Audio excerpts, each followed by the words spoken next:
क्रांतिकारी संघटनेच्या वतीने नांदेडमध्ये भव्य मोर्चा काढण्यात आलेला आहे। आपल्यासोबत क्रांतिकारी संघटनेचे अध्यक्ष शेतकरी नेते रविकांत तुपकर आहेत, त्यांच्याशी आपण जाणून घेऊया, बातचीत करूयात। काय सांगाल, आज नांदेडमध्ये आपण शेतकरी आक्रोश मोर्चा काढलेला आहे। ओल्या दुष्काळानं नांदेड जिल्ह्यातल्या शेतकऱ्यांचं प्रचंड असं नुकसान केलेलं असताना सरकारनं दिलेली मदत ही अत्यंत पोकळी आहे, म्हणून आज हजारोच्या संख्येने शेतकरी रस्त्यावर उतरला आहे। शेतकऱ्यांची भावना सरकार समजून घेणार आहे की नाही घेणार आहे।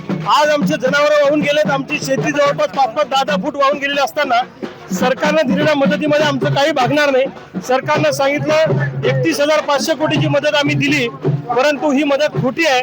फक्त 6,500 कोटीचं खरं पॅकेज आहे, बाकीची जुनीच मदतीचे आकडे फुगून सांगण्यात आलेले आहे। शेतकऱ्यांमध्ये प्रचंड असंतोष आहे।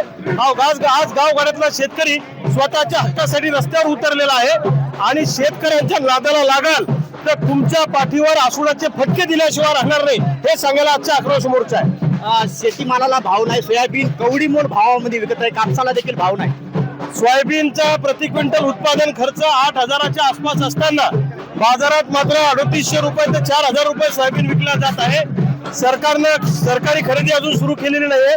आमचं म्हणणं आहे की आम्हाला मिळणारा भाव आणि 8,000 रुपये याच्यातली तफावत मध्य प्रदेशच्या धर्तीवर आपल्या सरकारनं दिली पाहिजे, अशी आमची मागणी। म्हणजे भाव फरक दिला पाहिजे, कापसाला सुद्धा भाव फरक दिला पाहिजे, कारण कापसाला 12,500 रुपये भाव आम्हाला अपेक्षित असताना सरकारने मात्र 6,500-7 हजारावर आम्हाला खाजगी बाजारात भाव मिळतो आहे। ऊसाला सुद्धा एक रकमी FRP अधिक 200 रुपये मिळाले पाहिजे, अशी आमची मागणी आहे। आणि संपूर्ण कर्जमुक्तीचं आश्वासन सरकारनं दिलेलं होतं ते पाळलं पाहिजे, अन्यथा नांदेड जिल्ह्यासह महाराष्ट्रातला शेतकरी या सरकारमधल्या मंत्र्यांना रस्त्यावर फिरणं सुद्धा मुश्किल करेल। दिवाळीच्या तोंडावर कांद्याचे देखील भाव मोठ्या प्रमाणात उतरले, 300 रुपये प्रति क्विंटल कांद्याला भाव मिळतो।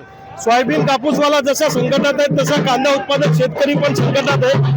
कांदा उत्पादकांसाठी सुद्धा सरकारने अनुदानाची व्यवस्था केली पाहिजे, अशी आम्हा शेतकऱ्यांची मागणी आहे। आणि आमची दिवाळी अंधारात आहे, जर आमची दिवाळी अंधारात असेल तर तुमची सुद्धा दिवाळी आम्ही होऊ देणार नाही सरकारमधल्या मंत्र्यांची, हे सांगायला आज नांदेडमध्ये आम्ही हजारोच्या संख्येने आलेलो आहे।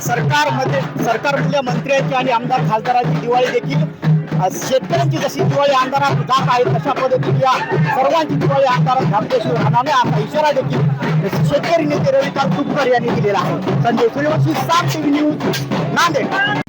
आता isakal.com आहे देशातील नंबर 1 ची मराठी न्यूज वेबसाईट। प्रत्येक अपडेटसाठी isakal.com ला नक्की भेट द्या।